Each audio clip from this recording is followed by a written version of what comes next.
So let's kick this off because we're about 15 minutes late. So welcome everyone to the 24/7 Flat Earth Discord. We've got a special debate with MCToon tonight. So thank you very much for being here, MCToon.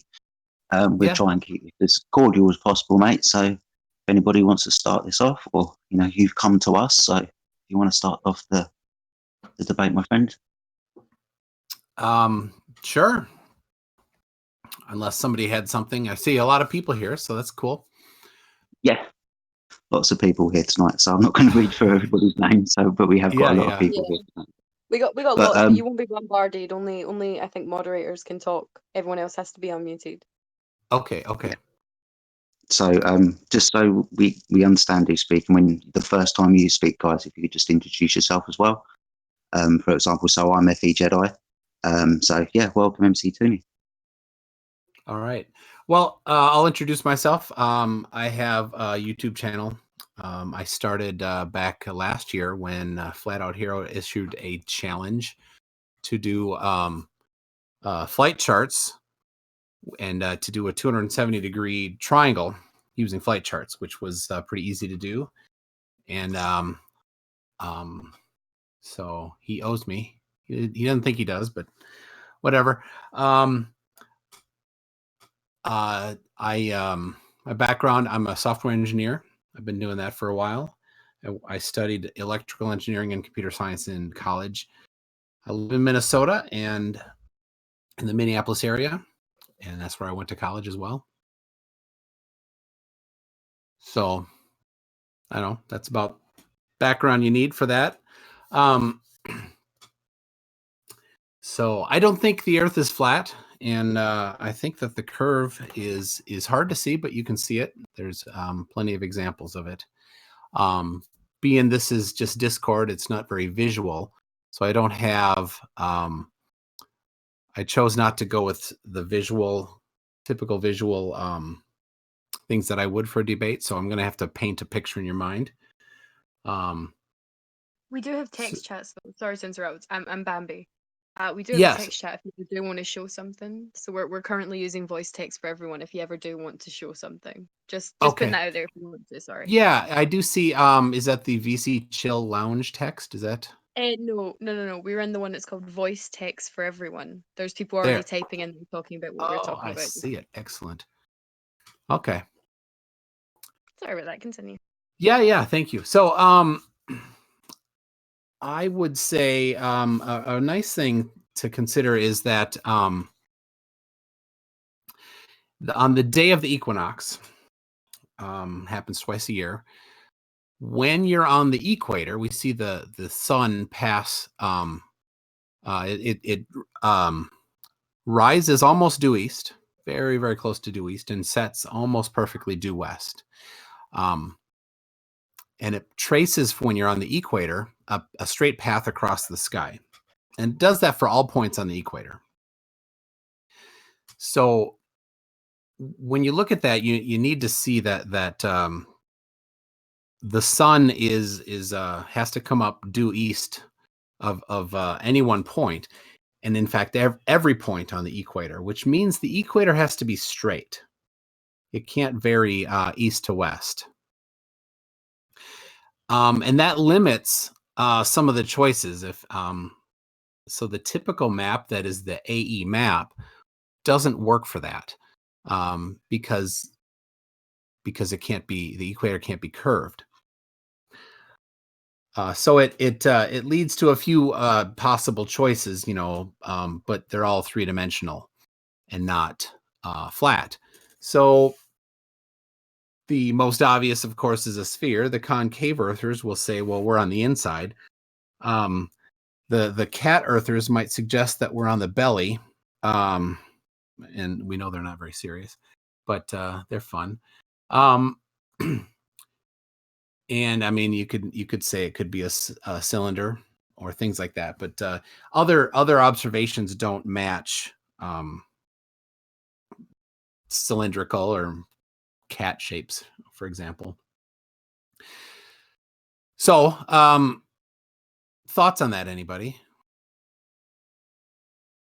Are you certain that the equinox only actually happens on one actual day of the year is looking on timeanddate.com.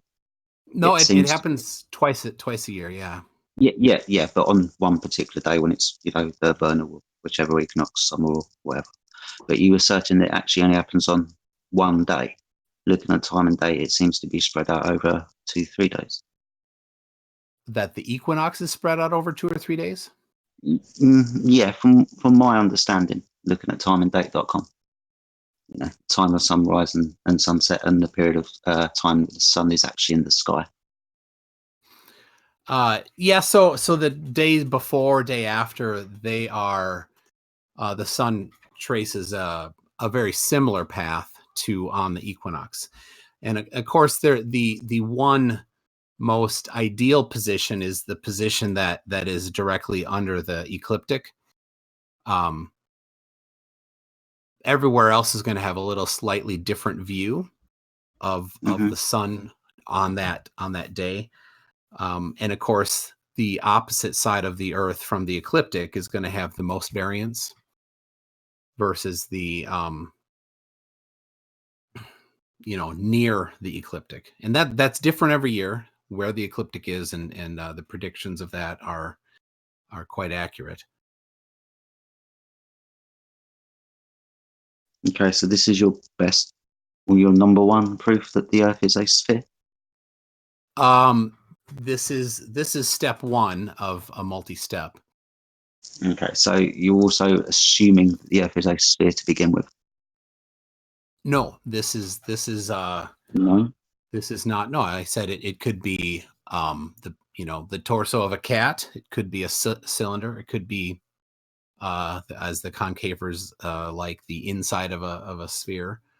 But what it requires, though, is that the equator not be curved east to west. It necessitates that the equator is east west straight.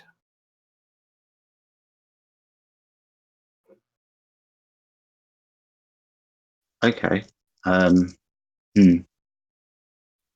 Yeah. Okay. I understand what you're necessarily trying to say. For your model to work, it works on the fact that the equator, the sun, would be a straight line path. I don't necessarily see it like that, to be honest with you. Okay. I mean that's just my observation. If anybody else wants to chime in with this one, that'd be awesome. In your model, what's the cause of sunrise and sunset? Well, that's a different topic. Well, no, it's not. But see, you're looking at an observed phenomenon, which is the equinox. This is the sun rising and the sun setting. So what's the cause of that phenomenon? That is a different topic. So if you want to switch topics, not a different topic. Then we'll go ahead to talk about cause and effect. It's not a different topic. Cause and effect is extremely important in science. That is science. So you've made the assertion that we see this and it's only possible if. But on your model, what is the cause of what you're observing? It's Earth spin, right? Well, I'm not going to change the topic, and I disagree. It's not a change of topic, because if what you're going to do is you're going to go from this and say this is step one, and we're going to go off onto this body of knowledge that we're going to put together and say all of these things prove this, then you're going to have to take steps outside of your comfort zone like that. So if the cause of the phenomenon that you're observing is something that you can't do or you can't prove, what have you really got? Well, I don't care about proving things. I care about providing evidence for things. Oh, well, we kind of care about proving things. Okay. Well, I rather prefer science. Science does not prove. Okay, what's the boiling point of water at sea level? Science does not prove. I'm not going to play word games on that's science. Not a word game. It's an experiment. I disagree. Science does prove stuff.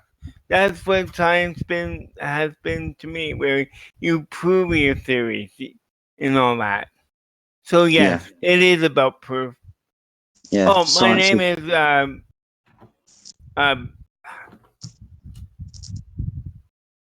cool guy from Canada. I almost forgot. But yeah, just to clarify, because this is interesting, science is an empirical method, experimentation, where we prove the cause of the effect. That's what science does. It's an empirical method to prove cause and effect. I posted in chat an article, why anyone who tells you science proves impartially doesn't understand science. Okay, so so now this we're... is an article. Yeah. Okay. So this is somebody's opinion. Yes. Okay. So we can just close that out. I went ahead and closed it. Yeah. It's again. just somebody's opinion. I know what the boiling point of water at sea level is. It's a fact. It's proved. And that's through experimentation. It's an empirical fact. It's a reality. So science does prove things. Science can uncover truths. And that's Okay. why it's a Well, method. it is. That's why the method. Sorry, that's why the method was brought about, to remove bias, to prove implicitly through experimentation the cause of the observed phenomena. And we have an observed phenomena at the moment, the sun in the sky. So, what is your, cause for the sun rising, for example? In your model, that would be Earth spin, wouldn't it? Yeah, see, you're off on a different subject. So I'm not gonna concede to switching subjects on this. I will stick to establishing that the equator is straight. But you're not. Until you can prove Earth spin, you're not going to establish that you're on a ball to say that that's what that is.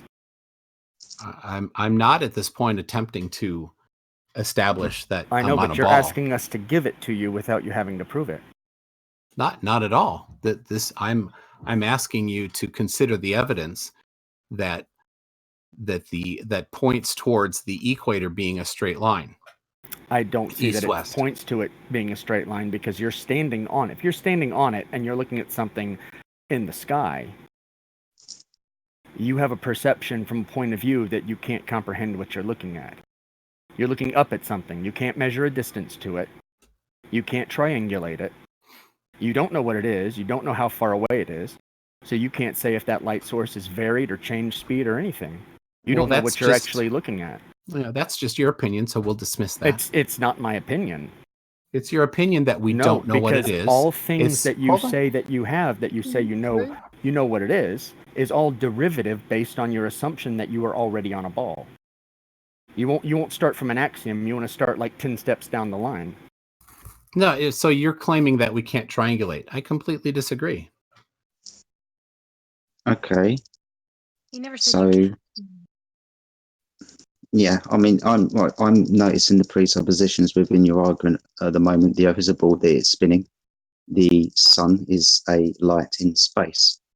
So you've already got a few assumptions here already. We're just observing a light in the sky in its path. Yeah, okay, we'll observe the light in the sky in its path. Cool. Mm-hmm. But you're on a ball. You're saying it's spinning. The reason why the sun is setting and rising, for example, and the sun, I assume, if you follow your heliocentric model, it's 93 million miles away in this place called space. So which one of these presuppositions should we start proving first? The Earth being a ball, that it's spinning, or space? I have not made any of these assertions that you're trying to put in my mouth. I'd appreciate if you would not do that to me. It's just because I know where you're going. You're asserting the model at the moment. Yes, we are witnessing a light in the sky. Okay, we're witnessing a light. What's your presumed cause of this effect that we are witnessing? You're on a ball, apparently, that it's spinning, apparently, and this light's in the sky, the sun is in space, apparently. So I'm not putting words into your mouth, I just know where you're going. Okay, why don't we ask him what is the cause and effect of the sun setting and rising? What's the cause of effect in your mind? If you want to move on, if you want to call it a different subject, go ahead.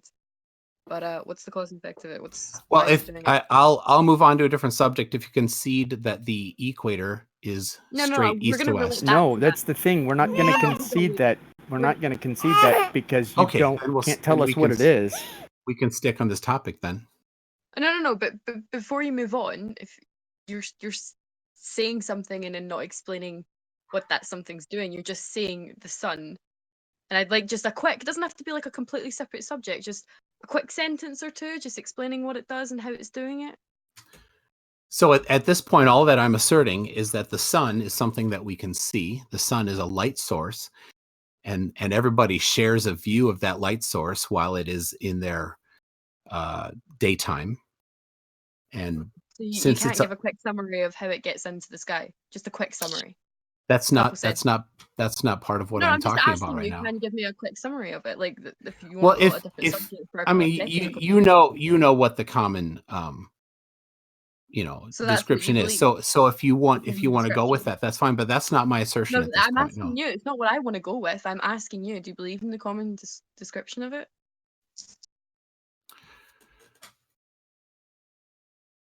That's a yes or a no. That's just a one answer. Yeah, I'm not playing word games. That's We're not not my asking you to assertion. talk Not a like a word game, I politician. just You asked don't you have a to yes talk or like a no politician to us. You can answer questions. So your question is, do I think that the Earth is a sphere? Of course it is. That's why I'm here. Okay, and you course. believe it's spinning. It's spinning and it's a sphere. That's the axiom you're operating off of. So everything that you derive from that is what you believe. And so that's how you explain everything. So when you see it go straight across, you're like, oh, that's because we're on a sphere. That's all you're doing. You have to prove your axiom first. We can't get past an axiom. We got to get to the first foundational truth from which all your knowledge comes from. All your derivative knowledge comes from that single starting point. Is the Earth flat or is the Earth round? So we need physical measurements for that. So you're trying to push me to assert a whole bunch of other things. That's because we're I'm not searching going for to- truth. You're defending a model. And so I've provided for you observations that we can use in our search for the truth. Observations that you cannot justify by saying what the cause is of those observations. Earth spin, because you know when you say Earth spin, we're going to say, well, do you have an experiment to prove Earth spin? I'm not talking about Earth spin. That's what I mean, is you're trying to isolate everything without looking at their causes. And then saying that that's science. That's like the opposite of science. When you exclude things that you don't like, that's religion, man. So when I build a shelf, what scientific experiment am I doing to measure the length of wood that I need to cut? You're measuring, you're not calculating. There you go. Yeah. There you go. It's not everything is an experiment. Yeah, Oh, no. I know everything isn't an experiment. Most things aren't. But see, there's no measured distance to the sun. I'm not asserting any measured Yeah. distance to the sun. Well, for you to say that it is definitely moving straight because you know you're on a globe, you would have to assert that you know where it is, what it is, how it operates, and if it changes speed or not. Generally those things are things You we would can have measure. to know those things. You can't measure those things. You been to the sun? Did you go at night? Oh, that's just your opinion. It's not a matter of opinion. No one has a measuring tape that long. There's other ways to measure things. I don't. Those are called calculations, not measurements. That's your opinion. It's not a matter of opinion. I deal with calculations and measurements. It's my line of work. They're two different things. Okay, so calculations and measurements are not experiments. I didn't say they're experiments. Okay, so we can calculate the angles and triangulate. Correct? Parallax all exist in your imagination. I didn't say parallax.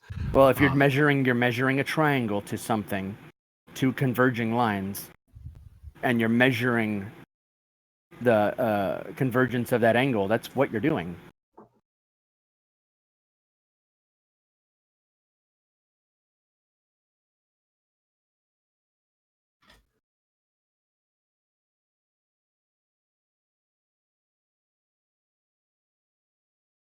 All right, so I'm still on the first point here, and I reject your claims that we cannot know what it is, because we know very well what the sun is made of. But that doesn't matter. Oh, You know what the sun's made of? Hydrogen. Okay. Do you have evidence for that? I like I said, that doesn't matter. I don't care about what it's made of at this point. What I'm saying I know is you just want us to give us the free You want us to give you the free miracles that you need, and just move on from there. yeah. You want us to give you your model before you prove it. You don't care about truth, so then why are you looking into all this anyway? No, I didn't say it. I don't care about truth. My point that I'm making right now doesn't hinge on what the sun is made of. Right. It is a source of light, and we all during the day share an observation of this source of light. So we can use triangulation to see where it is. Wait, bro. Well, what makes the sun give off that light? I don't care at this point. Okay. So at the moment, we're looking at a light in the sky. Yeah, we're not looking at the ground upon which we walk. We're just asserting that the light in the sky is moving in a particular manner because of a model, for example. So do you want to move away from the light in the sky and start talking about the ground that we are living on? No. I do like because looking at a light in the sky isn't going to measure the ground that you're living on, is it? Oh, I totally disagree. Right. Okay. So would you maybe concede that the best way to measure the Earth is by direct measurements and not because of lights in the sky? Maybe we should concentrate on direct measurements of the Earth to prove the levelness or the curvature of the Earth, instead of talking about lights in the sky. That we are going to differ in perspective of how big it is, how far away it is. And start talking about what it's made of in a minute if you want. But would you concede that the best way to measure the Earth upon which we stand is through direct measurements and not inferences of lights in the sky? No, I think there's plenty of ways to measure things, and I like using lots of different ways to measure things. And when you find that different methods of measuring things agree, that gives you a lot of confirmation that you found the correct answer. And when you find a lot of variances in what you measure, then you think, well, this is maybe there's something wrong with what we're doing. Our methodology on some of these might be incorrect. Okay, so just to move the conversation along a little bit, where would you suggest, or how would you suggest we measure the surface of the Earth directly? I don't know. There's some good ways. We can certainly see things when atmospheric conditions are not extreme. We can measure the dip from true level. Can we? How do we do this? Well, you use a sextant. That's a good way to do it. A sextant? Yeah. How big is a sextant?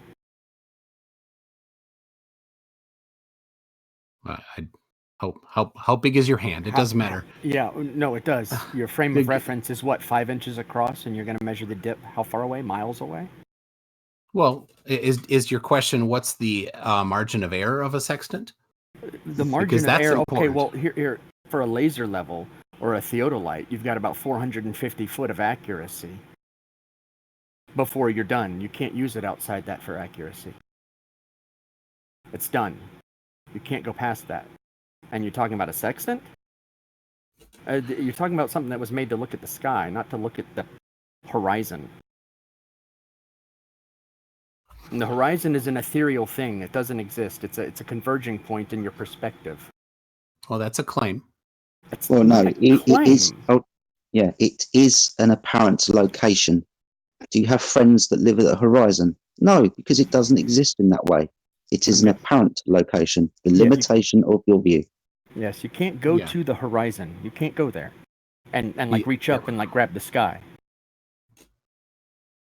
The horizon is where is the cone of your vision, where it starts from your periphery, which is a large end of the cone, and then it converges down to a small cone until there's a point of diffraction and you just can't see anymore.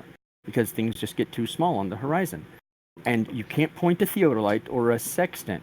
These things are, one's 5 inches across, and then you're using a 3.5-inch frame of reference to try and shoot something level that's not made for outside of 450 feet across miles and miles. This is impossible. This is poppycock.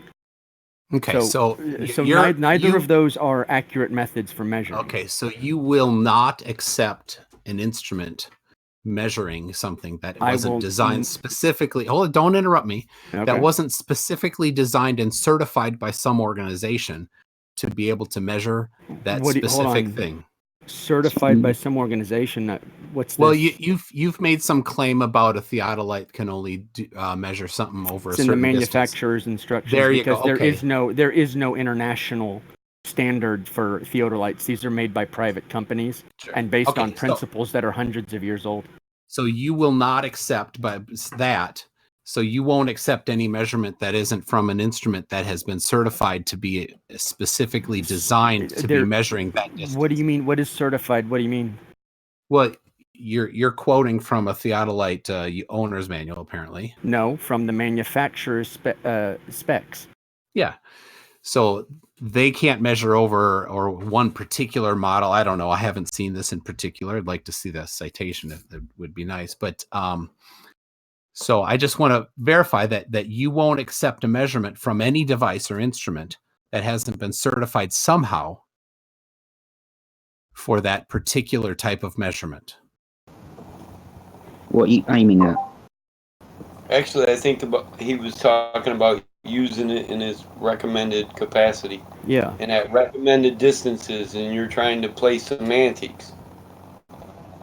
No, I just want to make sure that we're going to be consistent. No, a theodolite has a recommended distance by the manufacturer. Yes. Okay. And what does the manufacturer of a sextant say is good? It's good for measuring. I don't know, but just based on the principle of your frame of reference for the size of the sextant, how are you determining what you're pointing it at when you're looking at the horizon? The edge of between the sky and whatever is not the sky. You almost said the leading edge of a sphere. No, I didn't. The edge. Let's just clarify. So can we concede on both sides that the horizon is an apparent location? Yeah, I'm fine with that. Yeah, so you're aiming at an apparent location. Changes all the time depending on weather conditions. You know, your own eyes, for example. I wear glasses, so the horizon is going to be different for me than it is to you. If I don't wear my glasses, for example. So it's an apparent location, individual. An apparent location, yes, but for any manufactured instrument that is designed for measuring that can aid us in measuring that. Well, the thing about a theodolite is it leads to collimation error by dint of the convexity of the lens. The lens focuses light and makes it enter your eye differently than it would without the instrument. And so you're going to get fake curvature and you're going to get collimation errors, which are going to magnify with distance and elevation. That's why theodolites have to be guaranteed up to a certain distance.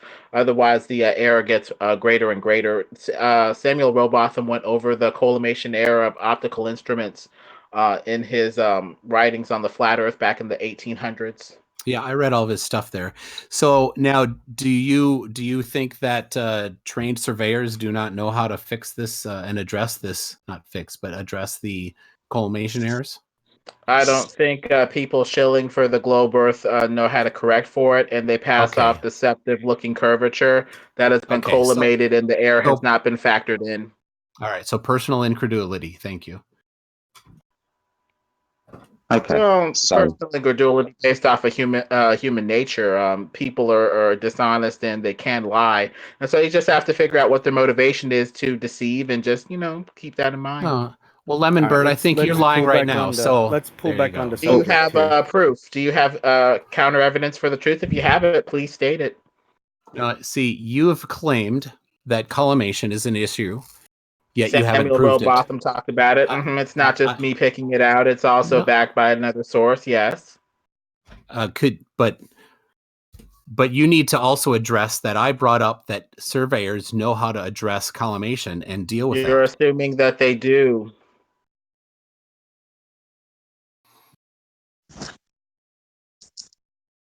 But we don't really use theodolites anymore. Yeah, and I wasn't talking about a theodolite. I brought up a sextant, which is designed specifically for measuring things that are farther away. In the sky. Yeah, it's designed for making angles. You level it first towards the horizon, the apparent location to get your level, and then you create your angle.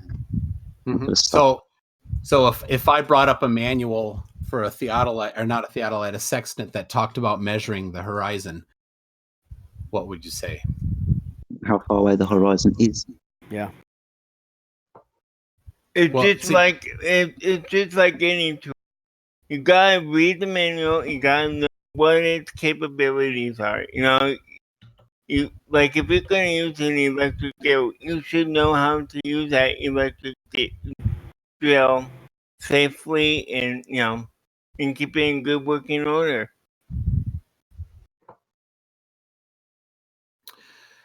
Yeah. So I'm just a second here. I'm gonna I'm looking for my the manual here. But in answer to your question, I would assume surveyors would take that error into account, yes. But agenda-driven heliocentrists, I don't know if they would. Well, we actually take multiple measurements, and the variance in between the measurements are used to calculate approximation. Yeah, on a sextant, you're averaging things. You take multiple measurements. Right. You keep talking about error, so there's a large margin of error, and that's why no measurement from a theodolite is considered absolute. It's an approximation. You take multiple measurements, and you approximate the variance.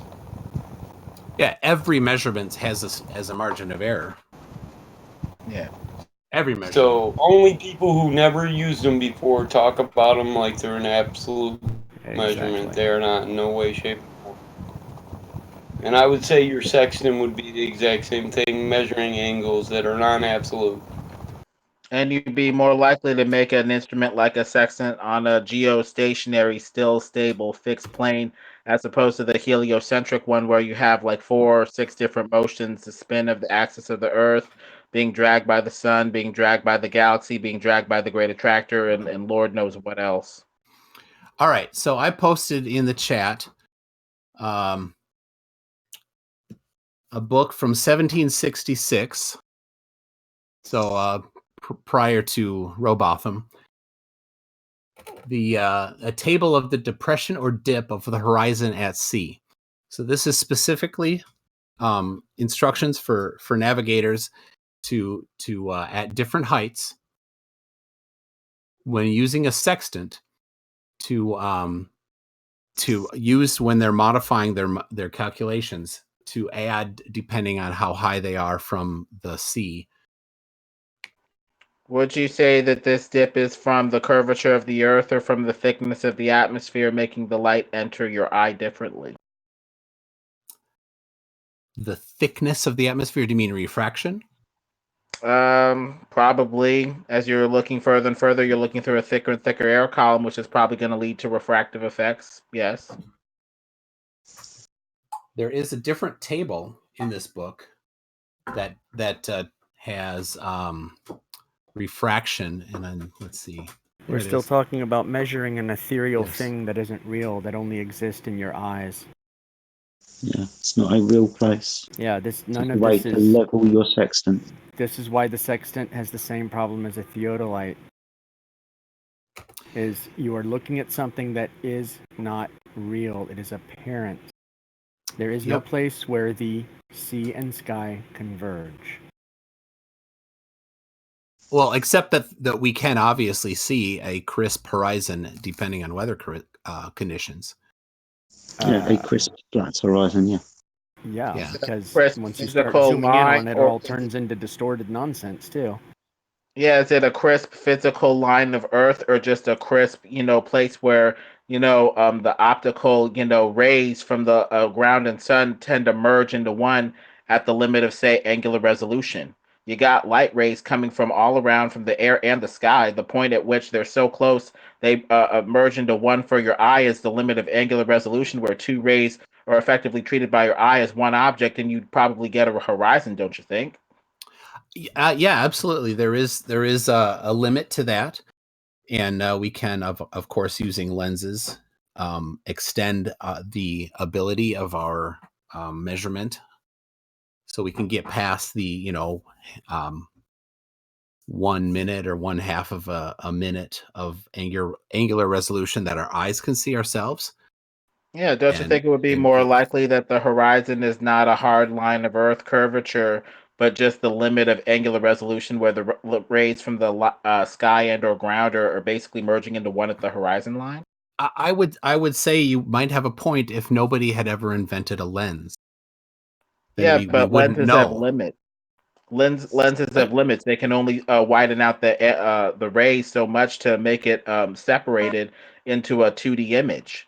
After a yeah, while, lenses would fail too unless they're super, powerful and super, strong. yep. And things disappear bottom first. As they would if you're That's close yeah. to the flat plane. And you Things have disappear. some Things, predictive model for this?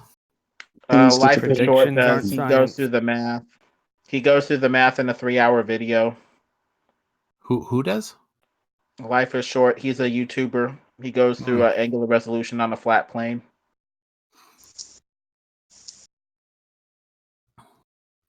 Sorry, did I hear somebody say ships disappear from the bottom up? Yes, you did. Awesome. Are you claiming this, that ships disappear from the bottom up because of Earth curvature, MCToon? Yes. Okay. So without taking into account your angle to the object you are viewing, or any of the atmospheric conditions obvious when you are witnessing, say, 5 miles, or give you 5 miles, without taking any of these things into account, you are just asserting Earth curvature. Without taking what into the refraction and atmospheric conditions? Without taking the atmospheric conditions, perspective, and your angle to the angle across the surface you are looking at the object of the boat, without taking perspective function and the atmosphere that you're looking through, you are just going to assert Earth curvature without taking these things into consideration. Perspective does not obstruct things that are not being blocked by something.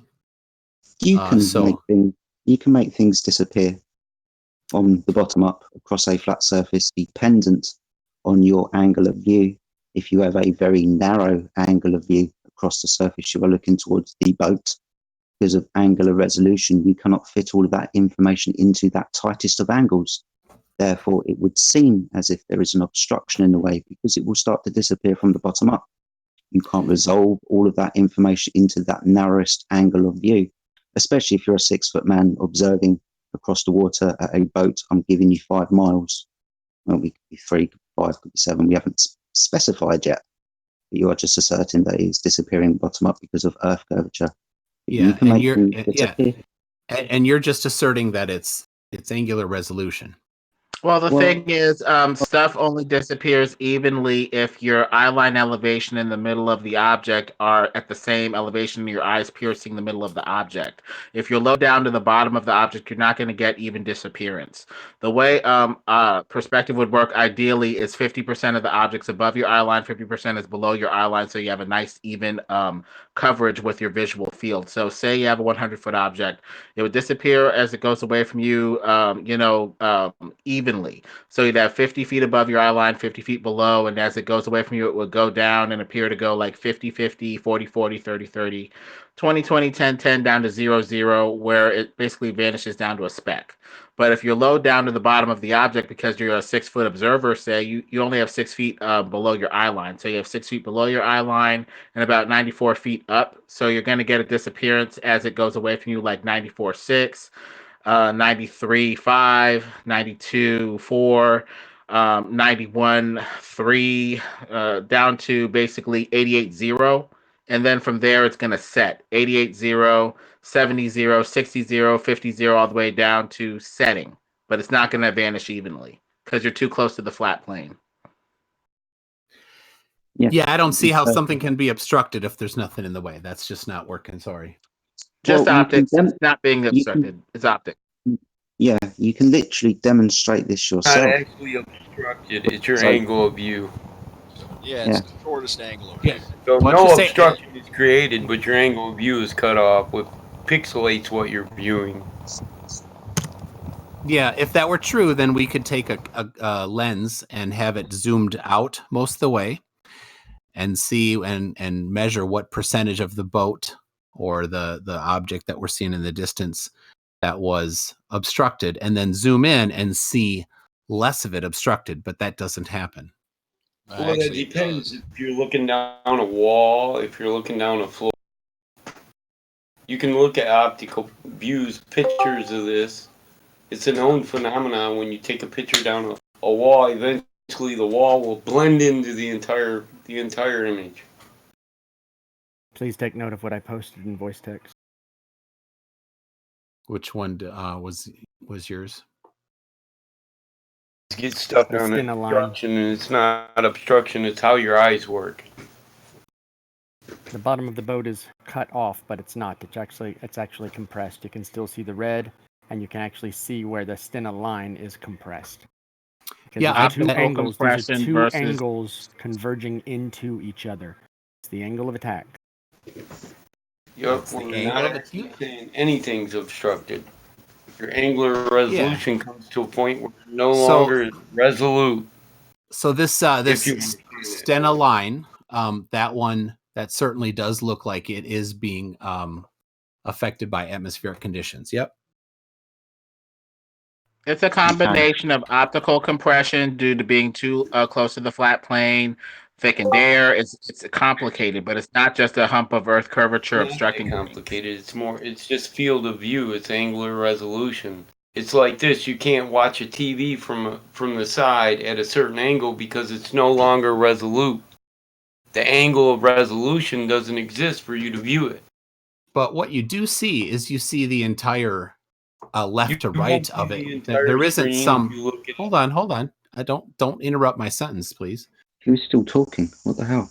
Yeah, he was. You actually interrupted him. It's all good, man. You know, they do this. Grandstand all you wish, but it's still angular resolution. All right, I have a question. I posted a picture of the Salton Sea experiment or measurement where they took a boat out. Tell me something. If only curvature can cause obstruction, can you explain to me why we only see 3 or 4 of the stripes, and why is the horizon way past that? What's causing that obstruction then?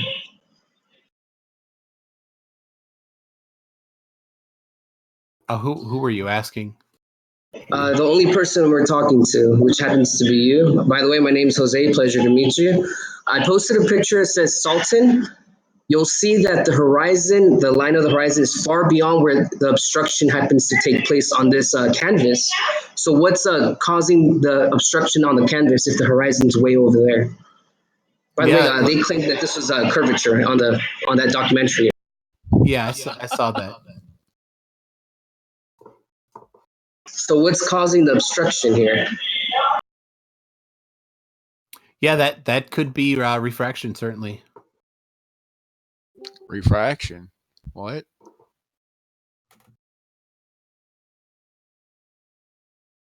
It's the angle of attack, man. It's the shortest angle that you have. When you're on the ground, you have the shortest angle of view. That's why things tend to disappear from the bottom up.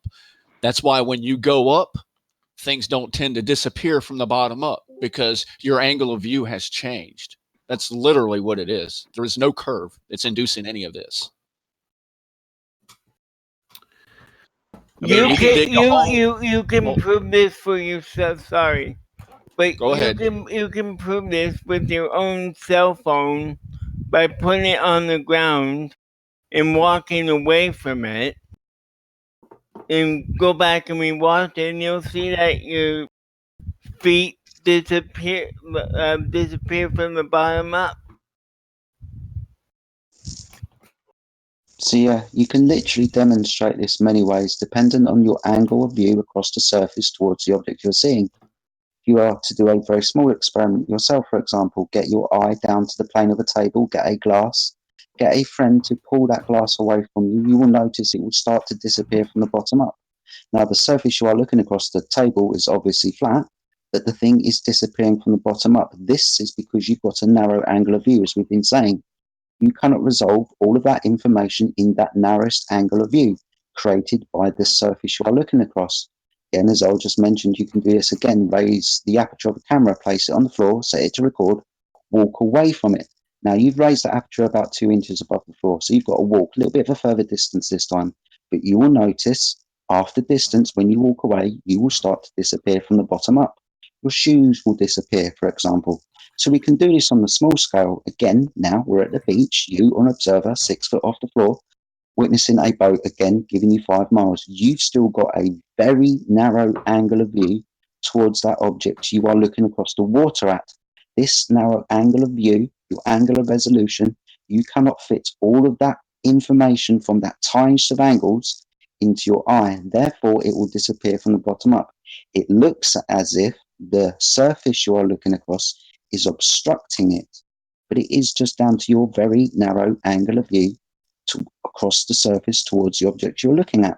Again, whilst we are looking at a boat through the atmosphere, we must also take in the atmosphere into account. So to just suggesting that it is actually just and only Earth curvature is fallacious reasoning. Absolutely. Because we can demonstrate this on a small scale, that we can make things disappear from the bottom up, dependent on our angle of view, or the angle that is created from your eye and across the surface you are looking across. This is why I don't really like the whole optical argument of like, this looks like it's obstructed by curvature.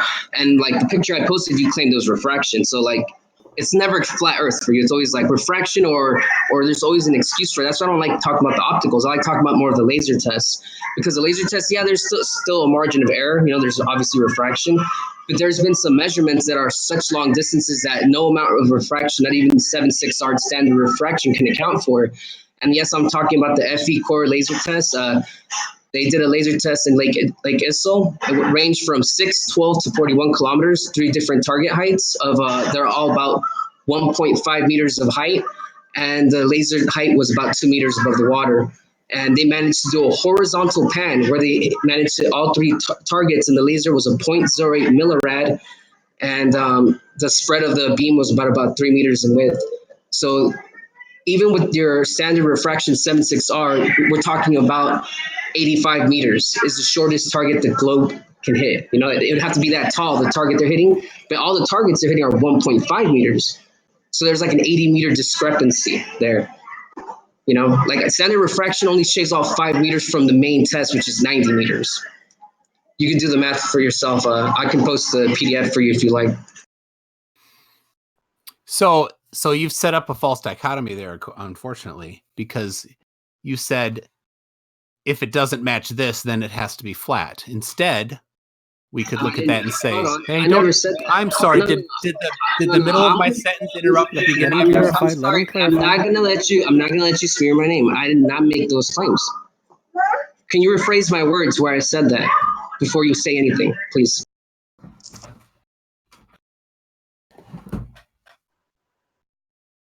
No, right? Because I didn't say that. All I said was I liked the laser tests, and I told you why I liked them, and I explained the laser test. That's all I did. I never made a claim. Well, forgive me for interrupting, but the real dichotomy is it needs to be presented in the real dichotomy, and the real dichotomy is without this narrative fable of a ball that has gravity pulling us to the center of it, people would default back to their unaided experience, which is flat and level. That is the true dichotomy. This narrative that asks us to deny our senses and supersede our senses with a narrative fable, or going back to our default setting, which tends to be flat, stationary, and unmoving. That's the true dichotomy. Look, there's no need to try to find a fallacy in the argument. Like, I want you to actually address the measurement, not look for something I said wrong, because that's a debate tactic that people do to avoid the actual, what I actually said, and that's what you're doing. So either you can address the FE core laser measurement or just don't even talk to me. All right, so here's the problem. There's a lot of you, and you keep interrupting me. I can't get through anything. So I'm not going to be able to. I'm not going to be able to engage with you guys if there's 17 topics. All right, I can engage with one at a time. That's fair. That's fair. Yeah, I agree. If anyone needs to, yeah, I mean, I don't want to meet anyone. Everyone just stick to one topic at a time. I think right now we should probably address the laser test. So what you saying, Jose? You going one-on-one with him? I'll make it happen. I don't have that information, and I've not personally actually looked at the FE core laser test, so I can't speak to it. That's fine. I'll accept that. You can move on to another point. But I do, and sorry, what was your name? My name is Jose. I go under Baba Yaga here, but you can call me Jose. Okay, Jose. So, and I'm with you on the optical things over water, close to water. There's a lot of things that happen, and I don't like looking at those things. I tend to avoid them because they're so they're just like everybody sees what they want to see, and the refraction messes everything up. So I like to just say, look, let's just both take a win at that and move on to something a little more useful. How about Dr. John D's laser test? That's the laser test. That's the same thing. No, it's a different one, and he actually tested for refraction, the very thing you're claiming would mess this up. He tested for refraction by using two different color lasers because different colors have different wavelengths, so they're going to refract differently. The guy has a PhD in spectrophotometry. It's part of chemistry, so he knows how gases and light works. So that's why he was doing these laser tests, and he came back with no refraction on his laser test too. Literally. And still saw much further than you'd expect on a globe. And the 6 thing about inches off the refraction, water. Yeah, 9.5 miles, 6 inches off the water with lasers, two lasers. How? also keep in mind that the refraction that you're talking about would lead to a weird funhouse image.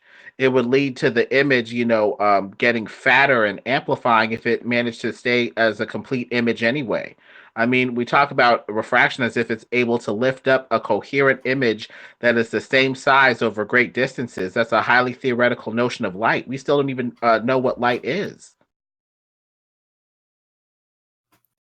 We don't know what light is. We do an awful lot with optics and cameras for not knowing what it is. We know it travels in more or less a straight line, but we can't decide if it's a wave or a particle. Oh, it's both. Well, we still have a lot to study. Oh, absolutely. We do. But I guess the notion that I'm challenging is this notion that if refraction is occurring, you'd still have a coherent image that's the same size lifted over miles of Earth curvature. That's a bit coincidental.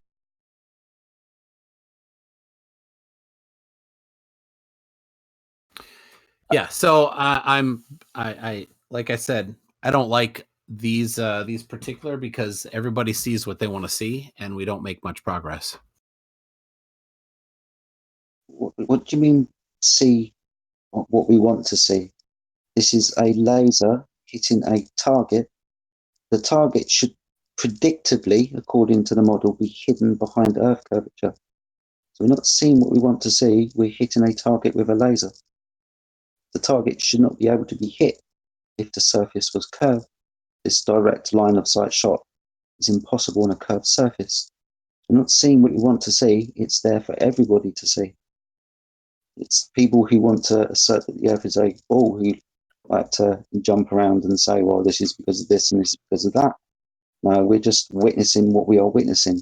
A laser hitting a target that should, according to your model, be predictably hidden behind the curvature of the Earth. And this is just, we can talk laser tests all day, but this is flat Earth claim number one in itself. The Earth is observed and measured to be flat across vast distances of water. We see things in the distance with high-powered optical equipment that should, predictably, according to your model, be hidden behind the curvature of the Earth. But we see them at 10, 20, 30, 40 miles and more. But from relative sea level, we do see these things in the distance. Distant shores, lighthouses, oil rigs, for example. We see those things because they are directly in front of us. They are not hidden by curvature of the Earth. Because more often than not, we shouldn't be able to see these things in the first place if we were living on a ball. Flat Earth claim number one. We see so yeah. So unfortunately, you don't go quite far enough, right? What do you mean? Because well, if we can see, if it's flat, right, you should be able to see pretty far, because here we can see, and I know where you're going to say is atmosphere, but if we can see stars on the horizon, right, we can see if it's flat and we're at 45 degrees, right, and we look north and see stars, it has to look, we're looking across 45 degrees from where we are to the North Pole, and then another 90 degrees from the North Pole to wherever this light is coming from, right? That's a lot of miles. Mm-hmm. But lights in the sky, yeah, we can see stars. So light has traveled that distance through the atmosphere. So if it can do that, then it certainly can do. Just a second here. Light only has a limited range that it can be shined. Exactly. So the stars can't. So let me finish. So the stars can't be as they say they are. The light years and the mileage that they are. They have to be more local. Well, in our area. Here's my point. My point is, if the Earth is flat, then the starlight that we see, if we're at 45 degrees north, where I am in Minnesota, and I look north and I see a star not far above the horizon, it's traveled all the way across the Earth. So that has to be 9,315 miles at least through the atmosphere that it traveled, right? So light can get through 9,315 miles, right? So if that's the case, then you should be able to do a laser test from London to New York. No, because you're looking through the thickest part of the atmosphere when you're going horizontally. Yeah, but I just when you're underwater, when you're underwater and you open your eyes, can you see to the other end, or can you see up? You can see what's above you. I can see 9,315 miles. You are looking to see a star through the thinnest part of the atmosphere. Not when I look at a star that's when just above the horizon. A star. It's in a different reference frame. It's in the sky. We're talking about observing things across the Earth. But how did that light travel to get We're to talking me? about physical measurements of the Earth, and we keep talking about lights in the sky. Of miles. Lights in the sky. How do we know it's a sphere? Lights in the sky every time. Hold on, time out, everybody. Let's start taking turns. There's a dog pile going on at the moment. Let's try to keep it with one person addressing a point, just so it sounds more reasonable too on the stream. Of course, yeah. You also have the street lamps at the end of the street, which appear to converge down to your eye level. But they're not actually, physically lowering due to, say, the curvature of the Earth turning away from the street lamps. It's just a perspective phenomenon, and it appears that your proximity to the flat plane is making things optically compressed and eventually vanish. But if you get off of the flat plane and get higher, you can describe a wider angle and see stars or other things. All right, so Lemonbird, you weren't talking before. We were talking to somebody else, and I made the point that we can see through 9,315 miles a star. Some light came from somewhere across, and I can see it, right? And the claim is you can't see through the thickest part of the atmosphere, but I can see a star through the thickest part of the atmosphere at the farthest distance possible. in the upward direction, but not across a flat plane. That's the difference. Eventually, it's going to optically compress with the combination of the flat plane beneath your feet and everything compressing at eye level, eventually, even the faraway star. But that's my point. That faraway star, the light had to travel through 9,000 miles. In the upward direction. Not upward. It's lateral. I can see a star 1 degree above the horizon. So it traveled through the atmosphere that distance, the thickest part of the atmosphere, 9,000 miles. Yeah, but you're holding the flat plane to an impossible standard, saying that you should see forever over a flat plane. Eventually, stuff is going to optically compress, and you're not going to see it, whether it's a star or whatever. I am accepting a flat plane for this conversation right now, and I'm saying that if it were flat, we are seeing 9,000 miles through the thickest part of the atmosphere. In the upward direction, but if it gets far enough away from you and circles far enough away, eventually it will set. All right, can I talk to somebody else about this? Because you don't seem to understand this. I just want to know where he comes up with the 9,000 miles specifically. Which star, which constellation, from what area? So, not any particular constellation. So the 9,000 miles comes from. How can we come up with a particular? Yeah, I will answer it. Just don't interrupt. If I'm at 45 degrees north, and I'm looking straight north towards the North Pole, right? That's 45 degrees of distance, and each latitude is 60 nautical miles, or about 69 imperial miles, right? So that's 45 degrees times 69, and then that's another from the North Pole all the way at least to how far. You can pick how far you want to go, but we have another 90 degrees of distance to travel. So we have 45 plus 90. So that's below the equator, right? So you're saying from below the equator you can see the North Star?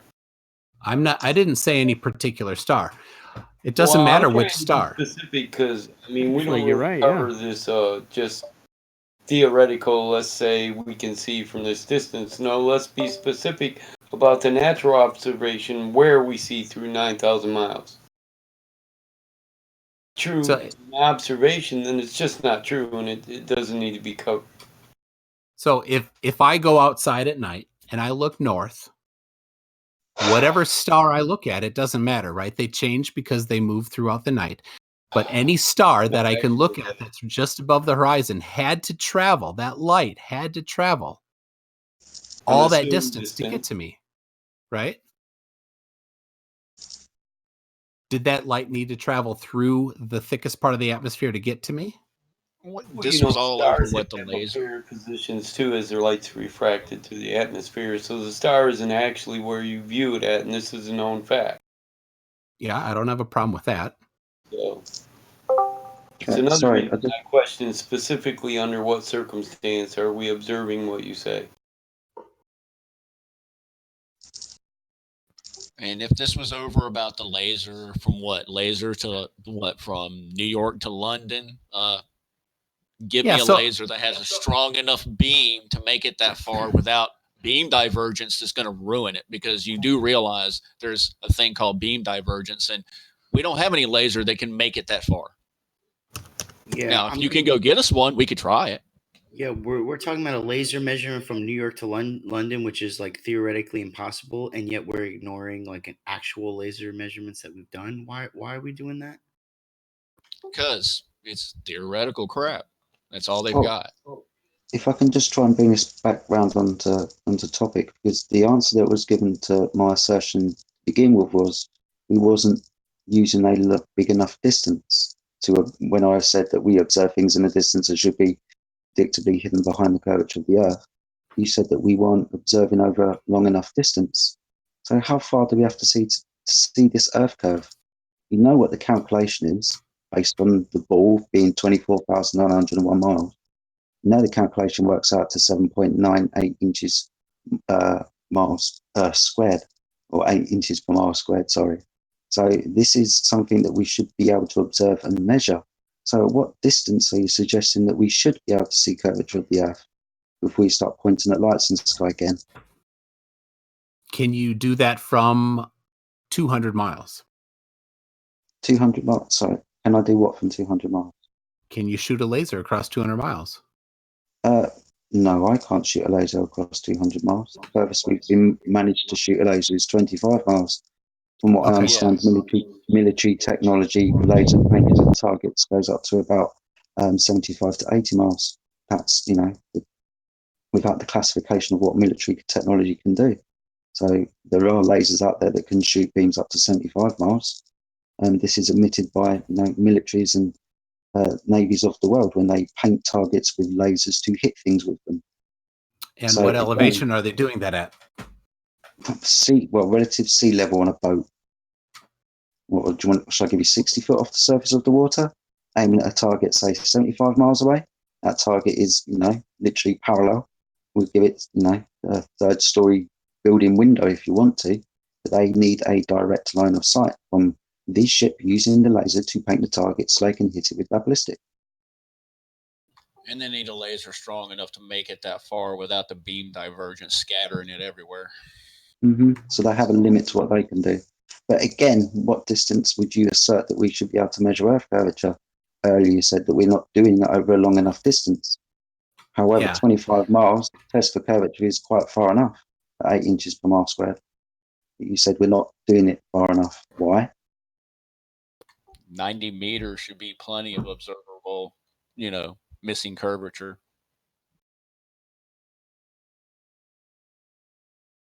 Which is exactly what we got, missing curvature. 90 meters of it, almost. Yeah.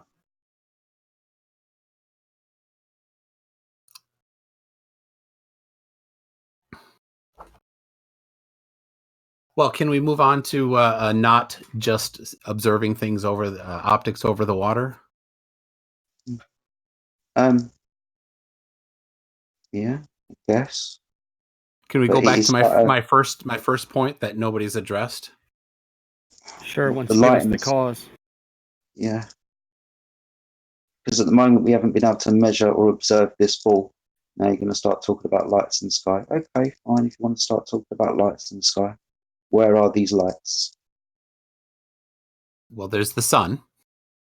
Yeah, where is it? Well, as we sit on the ground, we see it in the sky during the day.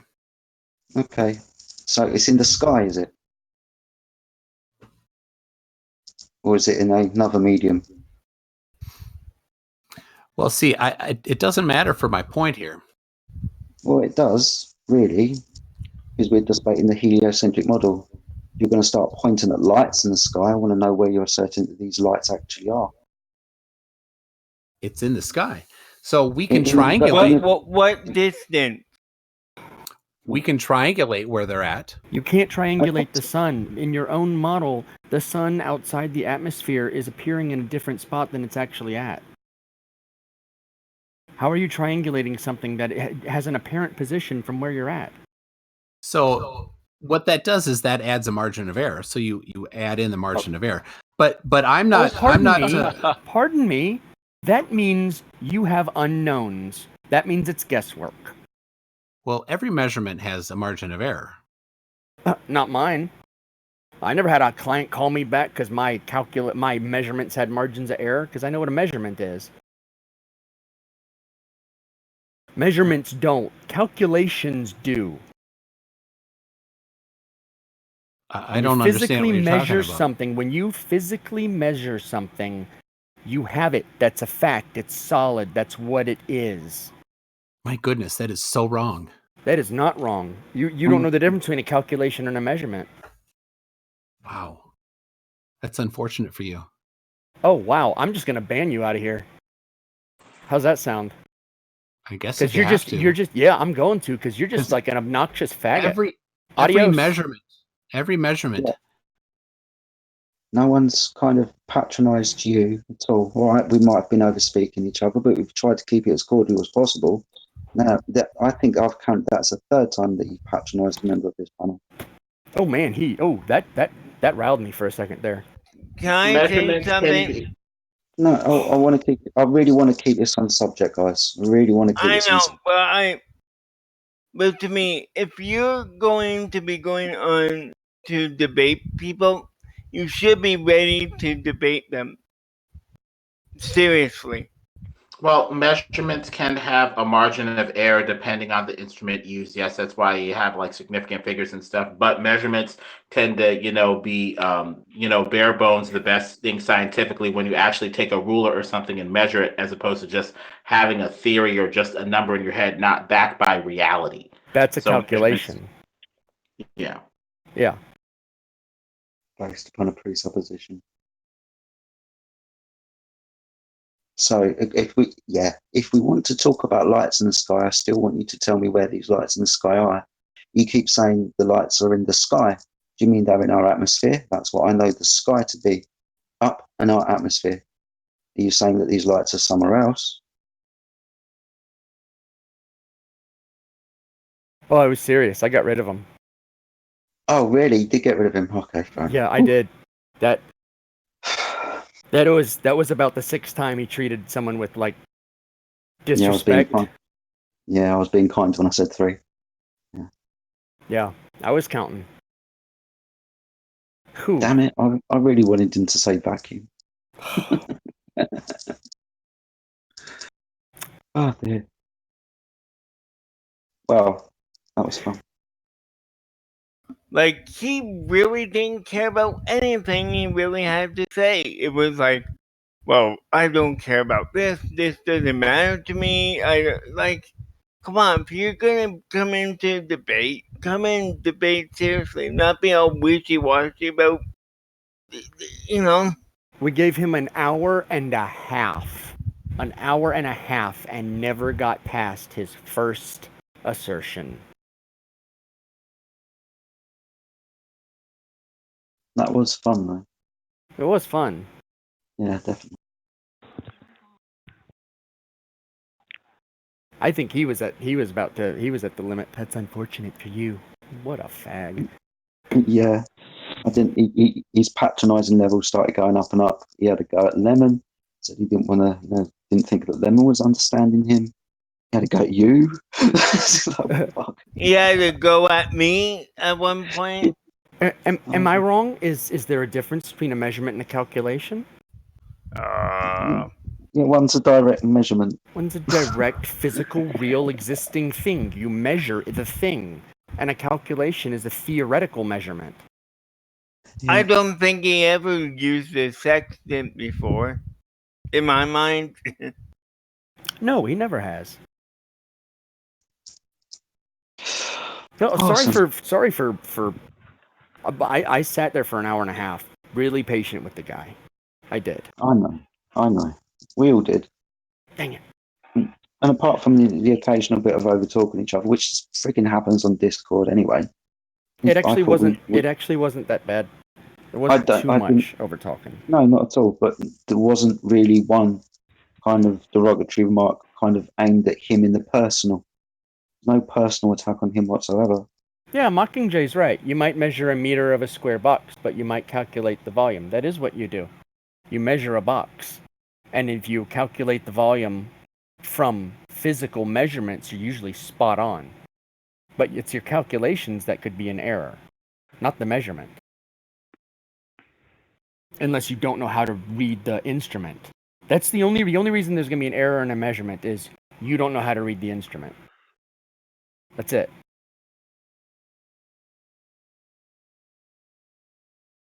We want to thank everybody for attending our premiere event tonight here at 24/7 Flat Earth Discord. Please go to the live stream for our regular scheduled programming.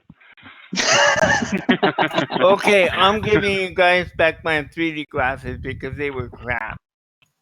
That was awesome, Raven. I love that. It was brilliant, guys. So yeah.